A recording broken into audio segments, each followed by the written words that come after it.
Welcome to this explainer. Today we're taking a massive step back. We are tracing a staggering 3 billion year timeline of human history to see if we can decode the hidden patterns of our shared past.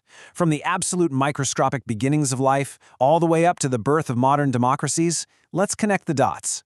To actually make sense of a timeline this gigantic, we're going to slice it up into 4 main eras. First, the agricultural spark. Second, antiquity and great empires. Third, faith, feudalism, and conquest. And finally, rebirth, discovery, and revolution.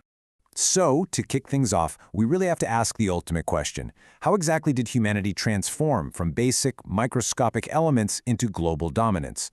I mean, how do we go from literally floating around as tiny atoms in the cosmic petri dish to building megacities and drafting complex legal systems? Well, let's trace how this builds. 3 billion years ago, we're just floating atoms. Millions and millions of years pass before hominids and Neanderthals finally step onto the scene. But the real spark, the absolute game changer that accelerates everything, hits around 4000 BCE. That's when we see the emergence of the world's first true civilization over in Mesopotamia, Uruk. And that brings us right into our first era, the agricultural spark. Following this initial spark, early agriculture actually had some pretty surprising side effects. Fun fact, subsisting on crushed grain initially shrank human height because of the sudden, drastic shift in diet. But societally, progress absolutely exploded. We jumped from basic farming in Uruk to sophisticated plumbing systems in the Indus Valley, to massive, immortalizing monuments in Egypt, and eventually to strict legal organization with Hammurabi's Code. Think about how these early societies, taking Egypt as a perfect example, so meticulously divided human value. The entire civilization was essentially a giant physical and social pyramid. You've got the divine pharaoh at the very peak, acting as the ultimate mediator with the gods. Below them are the elites and soldiers, layered all the way down through the scribes keeping the books, down to the peasants and slaves doing the grueling manual labor at the very bottom. Moving right along, we enter our second era, antiquity and great empires. During this period, raw power suddenly needed deep justification. Over in China, the Zhou dynasty relied on something called the Mandate of Heaven. And this is fascinating because it wasn't just about having the biggest military, it was entirely about cosmic approval. If an emperor lost his virtue, heaven would send literal, tangible signs. We're talking catastrophic floods or a cracked, dry earth. And boom, that mandate to rule would be completely revoked. And while everyday farmers were breaking their backs in this system, Eastern philosophies were stepping in to offer incredible psychological survival tools. Look at this stark contrast. Confucius pitched a strict, rule-based social order, putting a massive emphasis on loyalty and rituals to keep the peace. On the flip side, you have Taoism offering a much more natural flow, basically teaching people to find internal peace and balance opposing forces like yin and yang, instead of stressing over things entirely outside their control. Meanwhile, over in the West, 2 Greek powerhouses were presenting a wild dichotomy of their own. On one hand, you have Sparta's incredibly brutal militaristic regime, where boys were snatched up at a young age strictly to train for war, all propped up by a heavily enslaved class. And on the other hand, Athens' messy, groundbreaking democratic experiment. Citizens were randomly selected by a literal machine to serve on a council, while massive, rowdy assemblies of up to 30,000 men shouted out their votes. But here is the catch. Not everyone was a fan of that messy Athenian democracy. In fact, the famous philosopher Plato passionately argued against letting everyday, random citizens steer the ship of state. He firmly believed that only a highly educated philosopher king, someone dedicating their entire life to wisdom and logic, was actually fit to rule. Without that, he thought society was just doomed to chaos. But honestly, whether you're being ruled by philosophical kings or battle-hardened generals, imperial ambition always came with a terrifying human cost.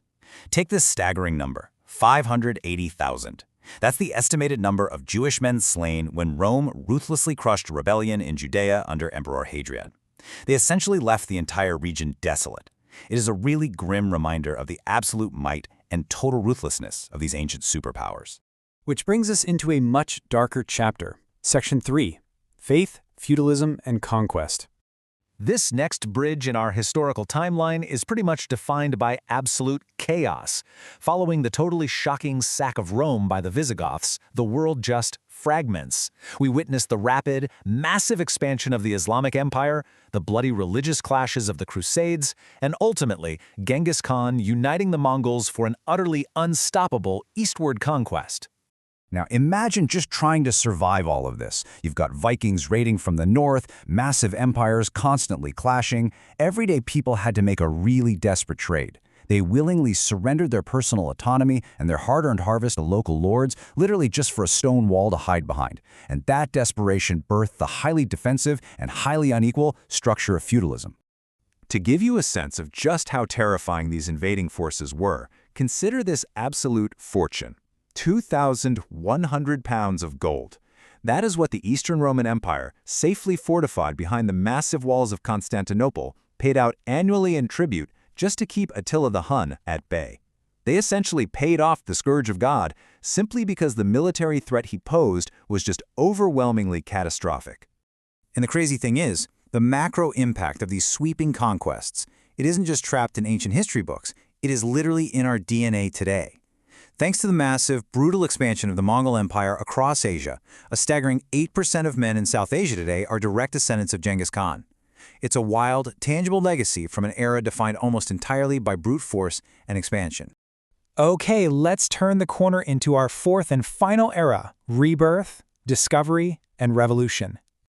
Tracing this final stretch of the timeline, we see a slow, often bloody march toward the modern rights that we know today. It kicks off with the Magna Carta, finally putting a limit on a king's absolute power, grinds through the absolute devastation of the plague, sees the fall of Constantinople, and eventually culminates in a radical new experiment, the U.S. Declaration of Independence. But you know, historical progress is so often born out of unimaginable tragedy. The bubonic plague wiped out somewhere between 75 to 200 million people. But here is the bizarre twist.